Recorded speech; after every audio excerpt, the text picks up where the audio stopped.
ನಮಸ್ಕಾರ ವೀಕ್ಷಕರೇ, ನ್ಯಾಷನಲ್ ಟಿವಿಗೆ ಸ್ವಾಗತ. ನಾನು ಸ್ವಾತಿ ಸಾಲ್ಯನ್. ಟಾಕ್ಸಿಕ್ ಮುಂದಿದೆ ಡಜನ್ ಸಿನಿಮಾಗಳು. ಹೌದು, ಟಾಕ್ಸಿಕ್ ಮುಂದೆ ಹೋಗಿರೋ ಕಾರಣ ಟಾಕ್ಸಿಕ್ಗೆ ಒಂದು ಸಂಕಷ್ಟ ಅಂತಲೇ ಹೇಳ್ಬೋದು.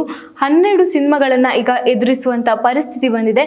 ಈಗ ಸದ್ಯಕ್ಕೆ ಇದ್ದಿದ್ದು ದುರಂಧರ್ ಮಾತ್ರ. ದುರಂಧರ್ 2 ಸಿನಿಮಾವನ್ನು ಎದುರಿಸುವಂಥ ಒಂದು ಅಥವಾ ಅದರ ವಿರುದ್ಧ ಹೋರಾಡುವಂಥ ಪರಿಸ್ಥಿತಿ ಎದುರಾಗಿತ್ತು.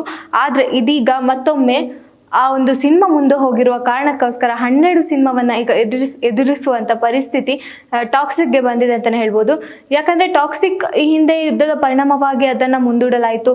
ಸಾಕಷ್ಟು ಚರ್ಚೆಗಳಾಗ್ತಾ ಇತ್ತು. ಈ ದುರಂಧರ್ 2 ಸಿನಿಮಾ ರಿಲೀಸ್ ಆಗಬೇಕು ಅಥವಾ ದುರಂಧರ್ 2 ಅಥವಾ ಟಾಕ್ಸಿಕಾ ಅಂತ ಬಂದಾಗ ಸಾಕಷ್ಟು ಜನ ಟಾಕ್ಸಿಕ್ಗೆ ಒಂದು ಮತವನ್ನು ಹಾಕೋದು ಅಥವಾ ಈ ರೇಟಿಂಗ್ ಇದರಲ್ಲಿ ನೋಡೋದಾದ್ರೂ ಕೂಡ ಟಾಕ್ಸಿಕ್ ಒಂದು ಮೇಲ್ಗೈಯನ್ನು ಸಾಧಿಸಿತ್ತು. ಆದರೆ ಮತ್ತೆ ಎಲ್ಲೋ ಒಂದು ಕಡೆ 2 ಸಿನಿಮಾ ಯಾವುದು ಮುಂದೆ ಹೋಗಬೇಕು ಅನ್ನೋ ಒಂದು ಪರಿಸ್ಥಿತಿ ಎದುರಾದಾಗ ದುರಂಧರ್ ಅದರಿಂದ ಕೈ ತಪ್ಪಿ ಈಗ ಟಾಕ್ಸಿಕ್ ಅದರಿಂದ ಮುಂದೆ ಹೋಗಿದೆ. ಟಾಕ್ಸಿಕ್ ಈ ನಿರ್ಧಾರವನ್ನು ತಗೊಂಡಿದ್ದೆ ತಪ್ಪಾಯ್ತಾ ಏನೋ ಅಂತ ಒಂದು ಪ್ರಶ್ನೆ ಎದುರಾಗ್ತಾ ಇದೆ. ಯಾಕಂದ್ರೆ ಈಗ ದುರಂಧರ್ 2 ಈಸಿಲಿ ಹೋಗ್ತಾ ಇದೆ. ಅಂದ್ರೆ ಈ 19ಕ್ಕೆ ರಿಲೀಸ್ ಆಗುತ್ತೆ. 19ಕ್ಕೆ ರಿಲೀಸ್ ಆದ್ರೂ ಕೂಡ ಈಗ ಅಡ್ವಾನ್ಸ್ ಬುಕ್ಕಿಂಗ್ಗೆ 100 ಕೋಟಿಯಷ್ಟು ಗಳಿಕೆಯನ್ನ ಮಾಡಿದೆ. ಒಂದು ವೇಳೆ ಟಾಕ್ಸಿಕ್ ಏನಾದ್ರೂ ಇದರ ಪೈಪೋಟಿಯಲ್ಲಿ ನಿಂತಿದ್ರೆ ಇದಕ್ಕಿಷ್ಟು ಗಳಿಕೆ ಮಾಡ್ಲಿಕ್ಕೆ ಸಾಧ್ಯ ಇರ್ತಿರ್ಲಿಲ್ಲ ಅನ್ನೋದು ಒಂದು ಮಾತು ಅಂದ್ರೆ ನನ್ನ ಊಹೆ ಅನ್ಸುತ್ತೆ. ಯಾಕಂದ್ರೆ ಟಾಕ್ಸಿಕ್ ದೊಡ್ಡ ಸಿನಿಮಾ ಅಂದರೆ ನಮ್ಮ ಕನ್ನಡ ಇಂಡಸ್ಟ್ರಿಗೆ ಬರುವಂತಹ ದೊಡ್ಡ ಸಿನಿಮಾ ಟಾಕ್ಸಿಕ್. ಟಾಕ್ಸಿಕ್ ರಿಲೀಸ್ ಆಗಬೇಕು ಅಂತ ಸಾಕಷ್ಟು ಜನ ಕಾಯ್ತಾ ಇದ್ರು. ಎಷ್ಟೋ ಜನ ಟಾಕ್ಸಿಕ್ಗೋಸ್ಕರ ಕಾಯ್ತಾ ಇದ್ರು. ಯಶ್ ಅವರ ಅಭಿಮಾನಿಗಳು ಈ ಸಿನಿಮಾಕ್ಕೋಸ್ಕರ ಕಾಯ್ತಾ ಇದ್ರು. ಅಂಥದ್ರಲ್ಲಿ ಅದನ್ನು ಮುಂದಕ್ಕೆ ಹಾಕಿದ್ದಾರೆ. ಮುಂದಕ್ಕೆ ಹಾಕಿರೋ ಕಾರಣ ಏನಪ್ಪ ಅಂದರೆ ಯುದ್ಧದ ಪರಿಣಾಮ. ಯುದ್ಧದ ಪರಿಸ್ಥಿತಿಯನ್ನು ಗಮನದಲ್ಲಿಟ್ಟುಕೊಂಡು ಟಾಕ್ಸಿಕ್ ಅನ್ನು ಮುಂದೂಡಿದಂಥದ್ದು. ಈಗ ಮುಂದೂಡಿದ್ದೆ ತಪ್ಪಾಯ್ತಾ ಏನೋ ಅಂತ ಒಂದು ಪರಿಸ್ಥಿತಿ ಎದುರಾಗಿದೆ. ಈ ಒಂದು ವಿಷಯ ನಡೀತಾ ಇರಬೇಕಾದ್ರೆ ಒಂದು ಪ್ರೋಗ್ರಾಮ್ ಅಲ್ಲಿ ವೇಣುಸ್ವಾಮಿ ಅನ್ನೋ ಒಂದು ಸ್ವಾಮೀಜಿ ಯಶ್ ಅವರ ಒಂದು ಭವಿಷ್ಯ ನುಡಿದಂತೆ ಒಂದು ಮಾತನ್ನು ಹೇಳ್ತಾರೆ.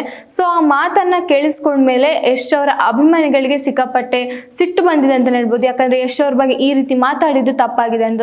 ಅವ್ರು ಹೇಳಿರೋದು ಯಶ್ ಅವರು ಇನ್ನೂ ಒಂಥರ ಡಿಪ್ರೆಷನ್ಗೆ ಹೋಗ್ತಾರೆ, ಡಿಪ್ರೆಷನ್ ಅಲ್ಲೇ ಇದ್ದಾರೆ ಅನ್ನೋ ಮಾತನ್ನು ಹೇಳಿದ್ದಾರೆ. ಬಟ್ ಈಗ 12 ಸಿನಿಮಾವನ್ನ ಅವರು ಎದುರಿಸಬೇಕು ಅನ್ನೋ ಒಂದು ಕಾರಣಕ್ಕೋಸ್ಕರ ಈ ತರ ಹೇಳಿದ್ರ ಅಥವಾ ಈ ಹೇಳಿಕೆಯನ್ನು ಕೊಟ್ಟಿದ್ದಾರೆ ಅನ್ನೋದು ಈಗ ಸ್ವಲ್ಪ ಎಲ್ಲೋ ಒಂದ್ ಕಡೆ ಗ್ರಾಸವಾಗ್ತಿರುವಂತಹ ವಿಷಯ ಆಗಿದೆ. ಆದ್ರೂ ಕೂಡ ಯಶ್ ಅವರು ಈ ಸಿನಿಮಾವನ್ನ ಹೇಗೆ ಎದುರಿಸಬಹುದು, ಯಾವ ರೀತಿ ಅವರ ಅಭಿಮಾನಿಗಳಿಗೆ ಒಂದು ಖುಷಿಯನ್ನ ಕೊಡ್ಬೋದು ಅನ್ನೋದನ್ನ ನಾವು ಕೂಡ ಕಾದ್ ನೋಡ್ಬೇಕಷ್ಟೇ. ನಾವು ಕೂಡ ಅದಕ್ಕೆ ಕಾಯ್ತಾ ಇದ್ದೀವಿ. ಟಾಕ್ಸಿಕ್ ಬರುವಿಕೆಗೋಸ್ಕರ ಎಲ್ಲರೂ ಕೂಡ ಕಾಯ್ತಾ ಇದ್ದಾರೆ. ನಮ್ಮ ಕನ್ನಡ ಚಿತ್ರರಂಗದ ಅತಿ ದೊಡ್ಡ ಸಿನಿಮಾಗಳಲ್ಲಿ ಕೂಡ ಟಾಕ್ಸಿಕ್ ಒಂದು. ಇದನ್ನ ವಿದೇಶಿಗರು ಕೂಡ ನೋಡಿ ಅಕ್ಕೋಬೇಕು ಅನ್ನೋ ಆಸೆ ಯಶ್ ಅವ್ರದ್ದು. ಹಾಗಾಗಿ ಈ ಒಂದು ಸಿನಿಮಾಕ್ಕೆ ಯುದ್ಧದ ಪರಿಣಾಮವಾಗಿ ಅದನ್ನ ಮುಂದೂಡಲಾಗಿತ್ತು. ಬಟ್ ಈಗ ಕ್ಲಾಶ್ ಅಂತೂ ಸಿಕ್ಕಾಪಟ್ಟೆ ನಡೀತಾ ಇದೆ ಈ ಸಿನಿಮಾಕ್ಕೋಸ್ಕರ. ದುರಂಧರ್ ಮತ್ತೆ ಟಾಕ್ಸಿಕ್ ಇದ್ದಿದ್ರೆ ಏನೋ ಬಹುಶಃ ಅಲ್ಲಿ ತುಂಬಾ ಸಮಾನವಾಗಿ ಹೋಗ್ತಾ ಇತ್ತು ಅಥವಾ ಟಾಕ್ಸಿಕ್ ಮುಂದೆನೆ ಇರ್ತಾ ಇತ್ತು ಅನ್ನೋದು ನನ್ನ ಊಹೆ. ಆದ್ರೆ ಇದೀಗ ಮತ್ತೆ ಸ್ಟಾರ್ ನಟರ ಸಿನಿಮಾ ಕೂಡ ಇದಕ್ಕೆ ಮುಂದೆ ಬರ್ತಾ ಇದೆ. ವರುಣ್ ಧವನ್ ಆಗಿರ್ಬೋದು ಅಥವಾ ಸಾಕಷ್ಟು ನಟರ ಸಿನಿಮಾ ಜೂನ್ ಜುಲೈಯಲ್ಲಿ ರಿಲೀಸ್ ಆಗುವ ಹಂತದಲ್ಲಿದೆ. ಹಾಗಾಗಿ ಈಗ ಟಾಕ್ಸಿಕ್ ಅಂದ್ರೆ 12 ಸಿನಿಮಾವನ್ನ ಎದುರಿಸುವಂತ ಪರಿಸ್ಥಿತಿ ಬಂದಿದೆ. ಈಗ ಸದ್ಯಕ್ಕೆ ಇದ್ದಿದ್ದು ಒಂದೇ ದುರಂಧರ್ 2 ಸಿನಿಮಾ ಮಾತ್ರ ಇತ್ತು.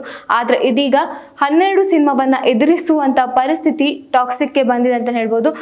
ನೋಡ್ಬೇಕು ಯಾವ ರೀತಿ ಟಾಕ್ಸಿಕ್ ಮುನ್ನುಗ್ಗುತ್ತೆ ಅನ್ನೋದನ್ನ ಕೂಡ ನಾವು ಕೂಡ ಕಾದ್ ನೋಡಕ್ಕೆ ವೆಯ್ಟ್ ಮಾಡ್ತಾ ಇದ್ದೀವಿ.